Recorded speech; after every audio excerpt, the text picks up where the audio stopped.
اور بڑے دلیر آدمی تھے حضرت صدیق اکبر، جنہیں پوری طرح سارے معاشرے سے لڑنے کا حوصلہ تھا، گھر میں بھی گھر کے باہر بھی۔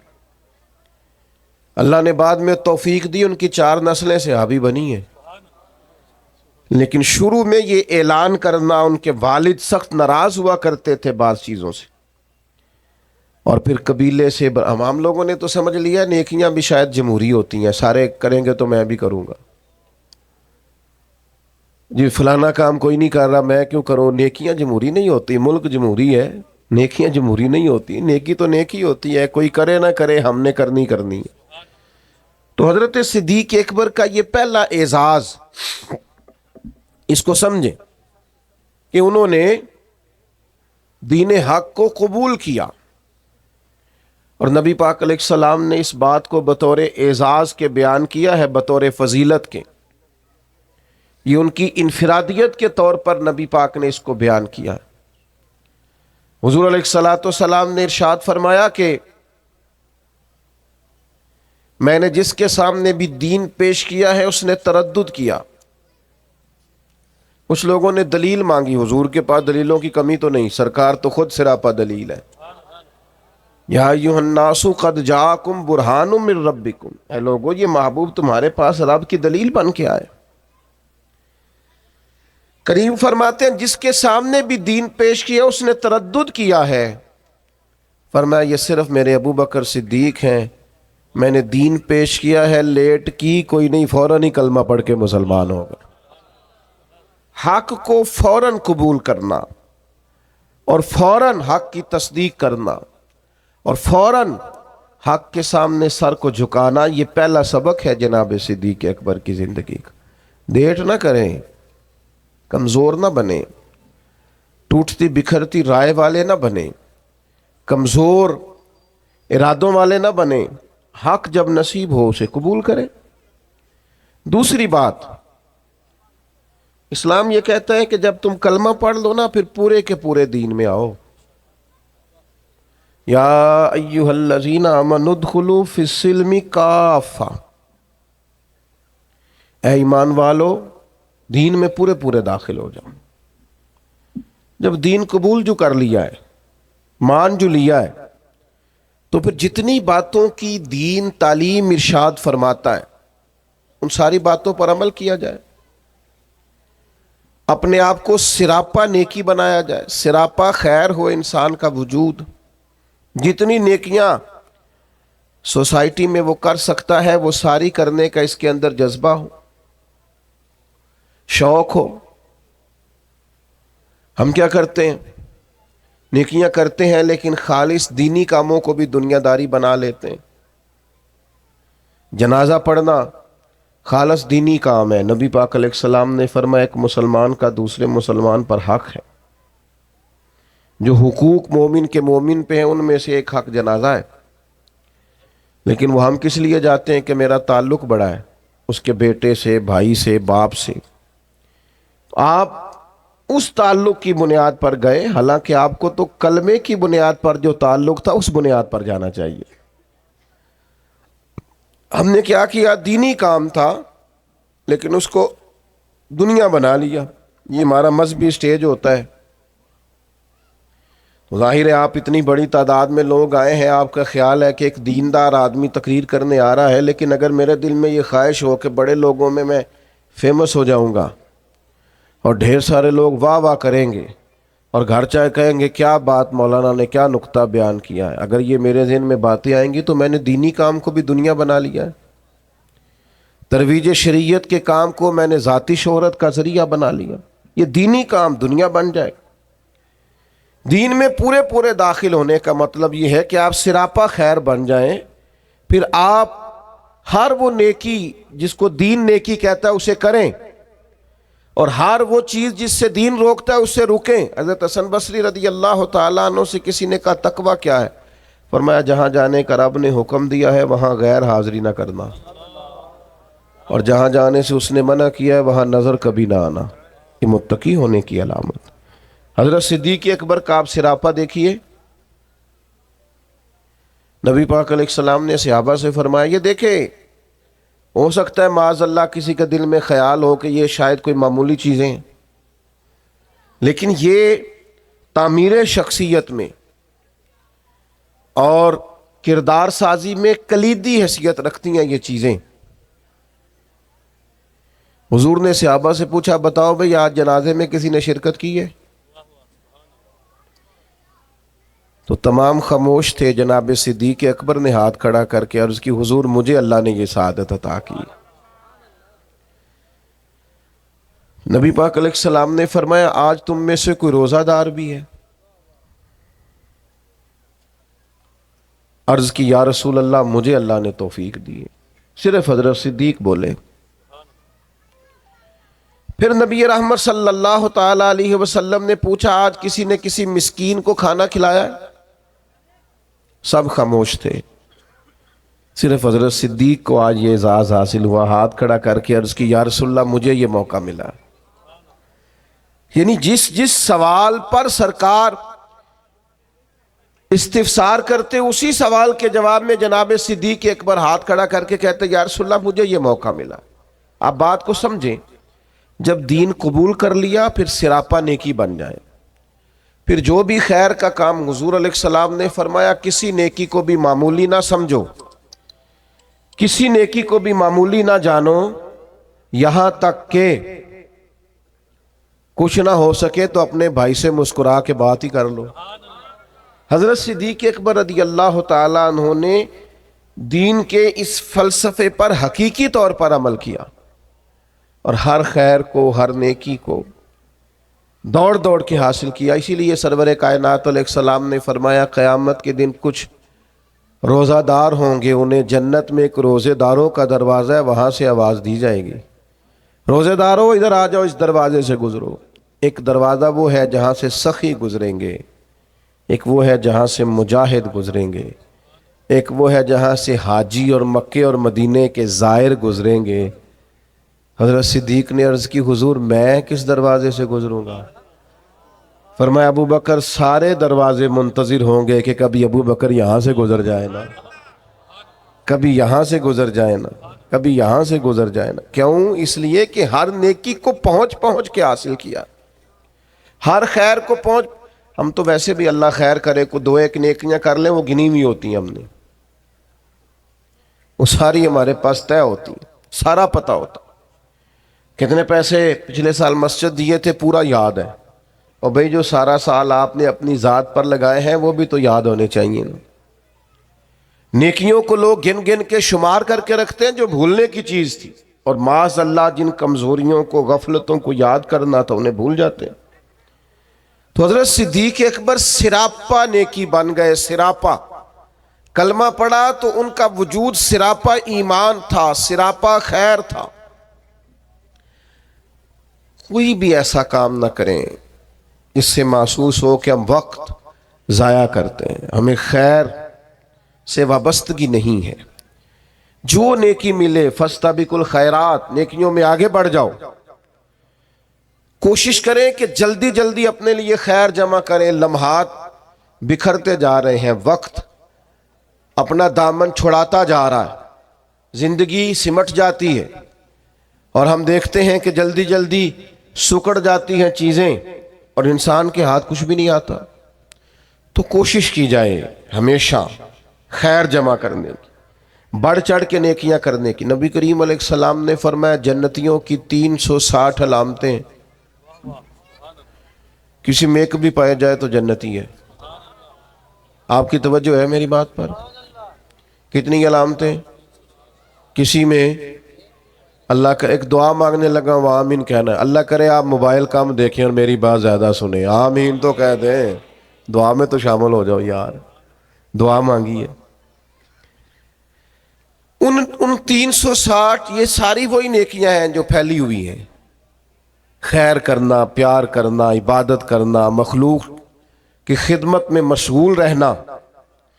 فرمایا جنتیوں کی 360 علامات ہیں، ایک بھی پائی جائے تو بندہ جنتی ہے۔ حضرت صدیق اکبر کا لہجہ ہمیشہ دھیما رہا ہے، بڑے وزادار تھے۔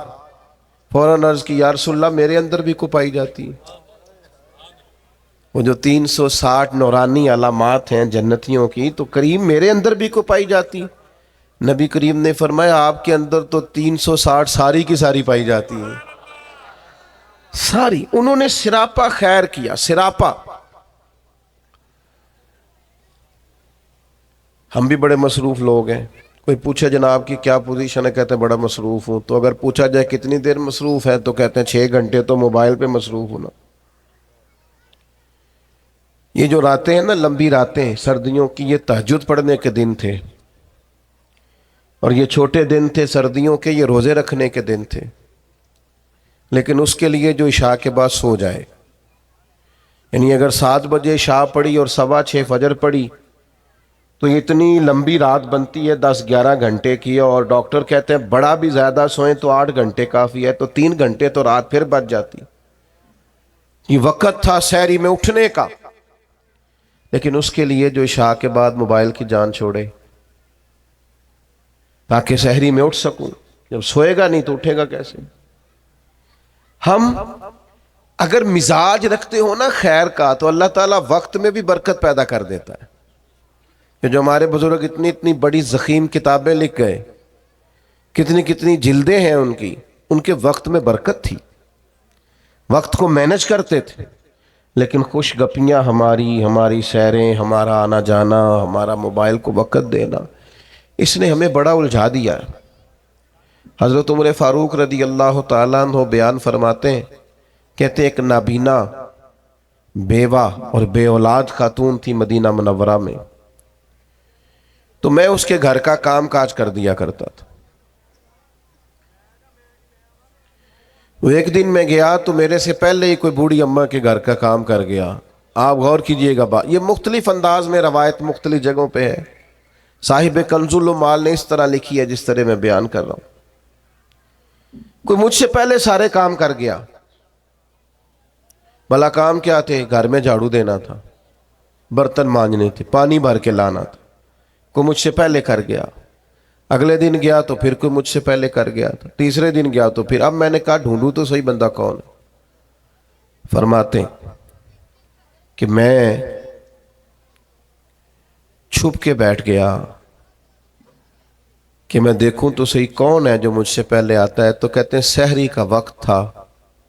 امیر المومنین، خلیفۃ المسلمین، جانشین مصطفیٰ کریم صلی اللہ تعالی علیہ وسلم حضرت صدیق اکبر کا دروازہ کھلا. بیاں ہو کس زبان سے مرتبہ صدیق اکبر کا، کہ محبوب خدا محبوب ہے صدیق اکبر کا. حضرت ابو بکر صدیق رضی اللہ تعالیٰ عنہ کا دروازہ کھلا.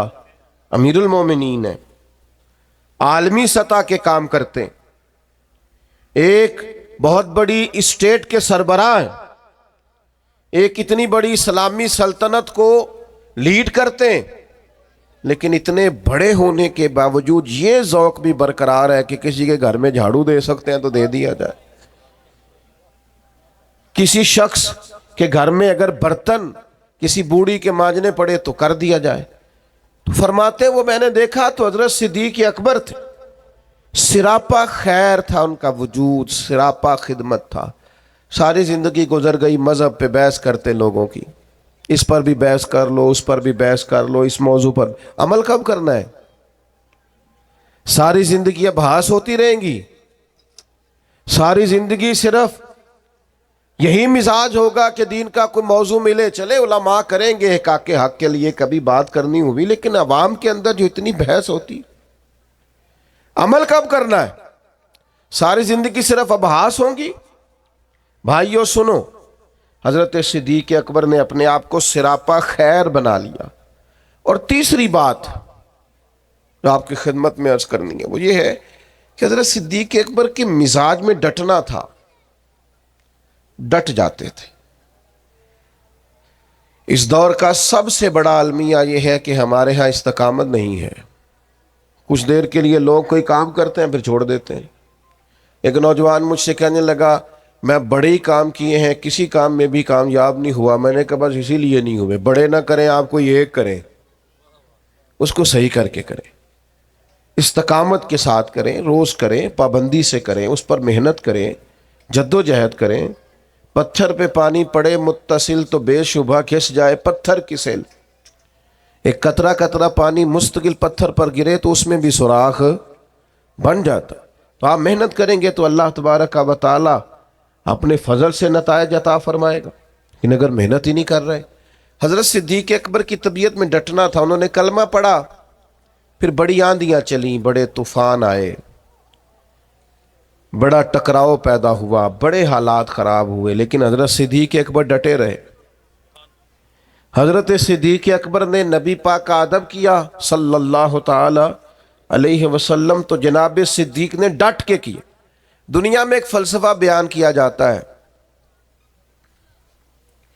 کہ جو زیادہ قریب رہتا ہے وہ ادب چھوڑ جاتا ہے، اور یہ بات غلط نہیں ہے، ایسا ہوتا ہے۔ جن لوگوں جو زیادہ قریب رہتے ہیں، جو زیادہ جن کو قربت ملتی ہے، کوئی چیز جن کو آسانی سے میسر آ جاتی ہے، وہ اس کی قدر نہیں کرتے۔ ہوتا ہے کہ زیادہ قریب میں رہنے والے لوگ اکثر قدر کر چھوڑ دیتے ہیں، لیکن حضرت صدیق اکبر کا کمال ہے، انہوں نے دنیا کا یہ فلسفہ ہی غلط کر دیا ہے۔ انہوں نے کہا قریب بھی سب سے زیادہ میں رہا ہوں، اور احترام بھی سب سے زیادہ میں نے کر کے دکھایا، قرب بھی سب سے زیادہ، ادب بھی۔ سب کوئی باہر سے آتا تھا تو حضرت صدیق اکبر اسے کونے میں لے جاتے تھے، پہلے نبی پاک کا ادب سکھاتے، کہتے یہ بڑی نازک بارگاہ، ادب گاہ ہیست زیر آسماں، از عرش نازک تر، نفس گم کردمی آیت جنید و با یزیدی جا۔ کونے میں لے جاتے اور حضور کا ادب سکھاتے، استقامت کے ساتھ خدمت کی، استقامت کے ساتھ دین پر ڈٹے رہے۔ اور جب نبی پاک صلی اللہ تعالی علیہ وسلم کا وصال ظاہری ہوا تو امت پر بڑا کٹھن وقت تھا۔ کچھ قبائل نے انکار کر دیا معاذ اللہ زکوٰۃ دینے سے، ارتداد کی طرف بڑھنے لگے۔ ایک لشکر سرکار نے روانہ کیا تھا، بعض لوگوں کی رائے ہوئی کہ اس لشکر کو ابھی نہ بھیجا جائے۔ اس وقت جو ڈٹ کر میدان میں کردار ادا کیا ہے وہ سیدنا صدیق اکبر نے کیا۔ میری ایک رائے ہے، میں اکثر کہتا ہوں دوستوں سے کہ یہ جو کامیاب ترین حکومت کی ہے نا حضرت عمر نے، مضبوط ترین خلافت کی ہے، اور بڑا ڈٹ کے انہوں نے کارہائے نمایاں سر انجام دیے، تو اس کے پیچھے بھی کردار سیدنا صدیق اکبر کا ہے۔ انہوں نے فتنوں کا سر کچل کے، اٹھنے والے ہر فتنے کا سر کچل کے ایک مضبوط بنیاد بنا کے سیدنا عمر کو دی تھی۔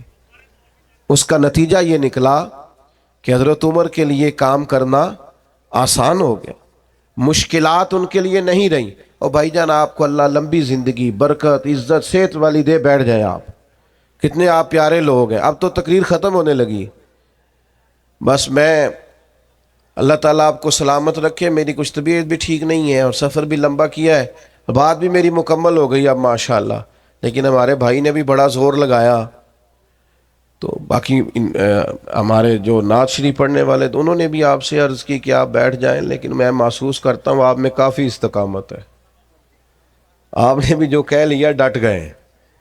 اللہ تعالیٰ سب کو جزائے خیر دے، ہم سب کے حال پہ رحم فرمائے۔ اب 2-4 منٹ دے تاکہ بات مکمل ہو سکے۔ حضرت سیدنا صدیق اکبر رضی اللہ تعالی عنہ نے جو استقامت دکھائی، استقامت، فوراً لوگ ہتھیار ڈال دیتے ہیں۔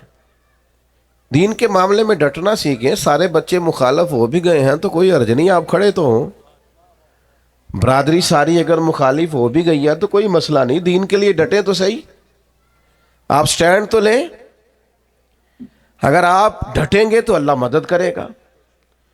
حضرت عمر رضی اللہ تعالیٰ عنہ نے آن کر کے حضرت صدیق اکبر سے یہ عرض کیا تھا کہ حضور ابھی حالات اور ہیں، آپ کم از کم یہ لشکر ہی نہ بھیجیں، مانعین زکوٰۃ معاذ اللہ منکرین، ان کے خلاف لڑنا ہے، حالات اس طرح کے نہیں ہیں، ذرا بہتری ہو جائے گی۔ تو حضرت ابو بکر صدیق جو اپنے مزاج کے لحاظ سے نرم خو تھے، انہوں نے حضرت عمر سے کہا تمہیں تمہاری ماں روئے، تم مجھے یہ مشورہ دے رہے ہو کہ وہ لشکر روک دوں جسے سرکار نے روانہ کیا ہے؟ فرمانے لگے میں مدینہ منورہ میں اکیلا بھی رہ گیا اور جنگل کے درندے آ کے مجھے نوچنے بھی لگے تو میں تنہا مقابلہ کروں گا، لیکن وہ لشکر ضرور جائے گا جسے مدینے والے محبوب نے روانہ کیا۔ یہ استقامت، یہ ٹھہرنا، ذرا کھڑے ہونا۔ اچھا کئی دفعہ ایسا ہوتا ہے وقتی طور پر حالات موافق نہیں ہوتے، حالات کی نبض دیکھ کر نہیں چلنا چاہیے، کتاب و سنت کا حکم دیکھ کر چلنا چاہیے۔ حالات موافق نہیں ہیں تو کیا ہوا، ہم حق چھوڑ جائیں گے؟ استقامت ایک نعمت ہے۔ سیدہ عائشہ صدیقہ رضی اللہ تعالیٰ عنہ بیان فرماتی ہیں کہ نبی پاک علیہ السلام نے فرمایا اللہ کو وہ عمل زیادہ پسند ہے اگرچہ تھوڑا ہو پر روز ہو، استقامت کے ساتھ، اس کے اندر کسی قسم کی کمی نہ کی جائے، وہ عمل اللہ تبارک و تعالیٰ کو زیادہ محبوب اور زیادہ پسند ہے۔ تو بھائیو ہمیشہ ان تین باتوں پر ضرور عمل کریں۔ ایک تو حق جب مل جائے تو پھر اسے چھوڑنا، قبول کرنا ہے اسے۔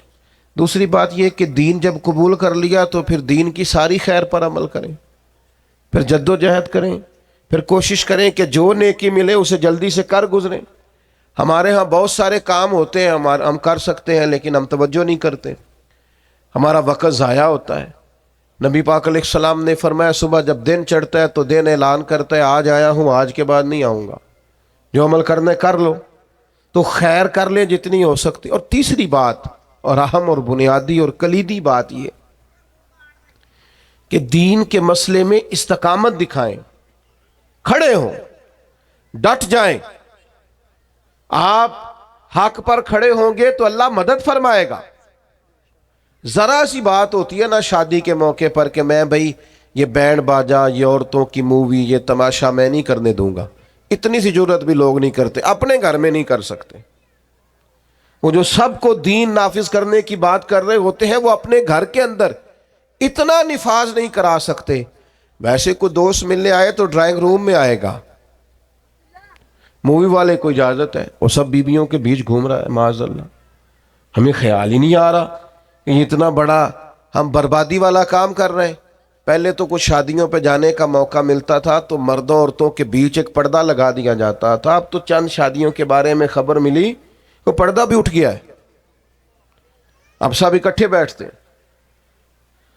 اکبر الہ آبادی نے کہا تھا بے پردہ کل نظر آئیں جو چند بیبیاں، تو اکبر زمین میں غیرت قومی سے گڑ گیا، پوچھا جو ان سے بڑھ کے کہ تمہارا پردہ کدھر گیا؟ کہنے لگی وہ عقل پہ مردوں کی پڑ گیا، مردوں کی عقلوں پہ پڑ گیا، ہم اب پردہ نہیں کرتی۔ آخری گزارش میری آپ سب حضرات کی خدمت میں، وہ آپ نے نہایت توجہ سے میری بات کو سننا ہے۔